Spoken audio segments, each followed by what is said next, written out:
Les Touches découvrent les joies de l'Élysée dans le dernier long-métrage d'Olivier Barrault, en salle, ce mercredi 31 janvier. Copyright Esquadrat Film Arnaud Borel critique, Tool, Weekend, le nouveau volet de la comédie d'Olivier Barrault, en salle ce mercredi, a été présenté en avant-première à travers la France. Le Figaro l'a vu et les nouvelles aventures du chômeur aux cheveux moussus ont divisé la rédaction. Pour Père François Aubel-Toulet, chemin mène à Rome. C'est peut-être la seule faute de goût dans le scénario des Touches 3. Pour le reste, cette histoire de conquête de l'Élysée est absurde à souhait. C'est bête mais si bon.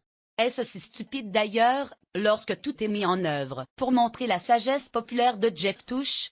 Le chômeur aux cheveux moussus souhaite que le TGV s'arrête à Bouzoul, dont il est devenu maire. Cela mettrait le village à 2 heures de la capitale. Mais le train file. Début d'une aventure décoiffante. Soutenu par son clan, l'édile va se présenter à l'élection présidentielle.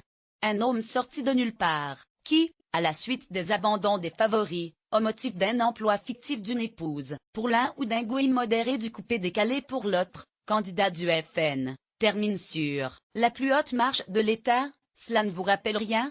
Même si Jean-Paul Rouve, impérial dans son rôle de tendre bof, se défend d'avoir coécrit une comédie politique, on ne peut s'empêcher de rapprocher cette histoire, imaginée bien avant l'irrésistible ascension d'Emmanuel Macron, de notre réalité. Encore plus drôle, une prise de pouvoir qui donne des situations savoureuses.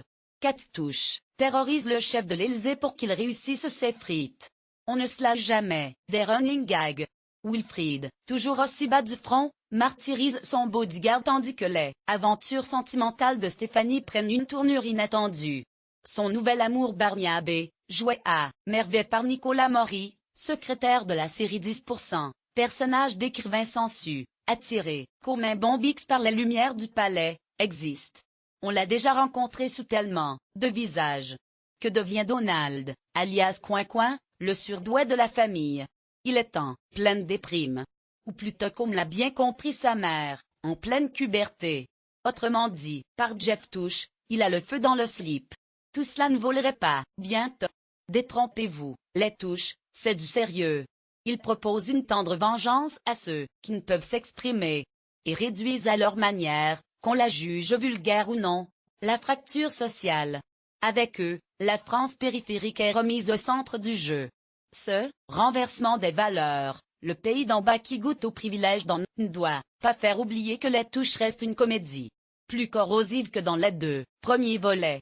Encore plus drôle aussi, digne des riseurs des nuls de Chabat ou Carrette. Pour un cadra, qui a vu ce 3e épisode avec ses enfants pliés en 2 à ses côtés, ce n'est pas un piètre compliment. Contre par Nathalie Simon, on rit. Répète Jeff Touche, Jean-Paul Rouve. On aurait bien aimé lors de l'avant-première, ce dimanche 28 janvier au cinéma PATV plaire. Malheureusement, ce 3e volet de la saga touche le fond si l'on ose dire, ou redire, il est encore pire que les précédents. Lire aussi, dans les Touches 3, Jean-Paul Rouve remplace Emmanuel Macron à l'Élysée cumule tous les défauts. Scénario bas de gamme et décousu, 5 auteurs ont pourtant planché dessus, gags lourds et répétitifs, dialogues creux, voire inexistants, personnages superficiels, caricaturaux qui ne provoquent pas la moindre empathie avec le public. Jeff Touche ne veut toujours pas travailler. Cathy, sa femme, Isabelle Nanty, aime cuisiner des frites avec des pommes de la terre. Le cerveau des enfants est en vacances et la grand-mère gothique et ivrogne abuse des doigts d'honneur, pauvre Claire Nada.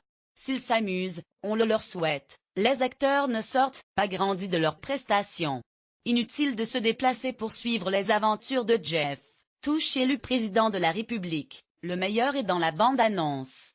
On sent passer les 1h32 de cette comédie dénuée d'humour. Des spectateurs consultaient leur téléphone portable pendant la projection.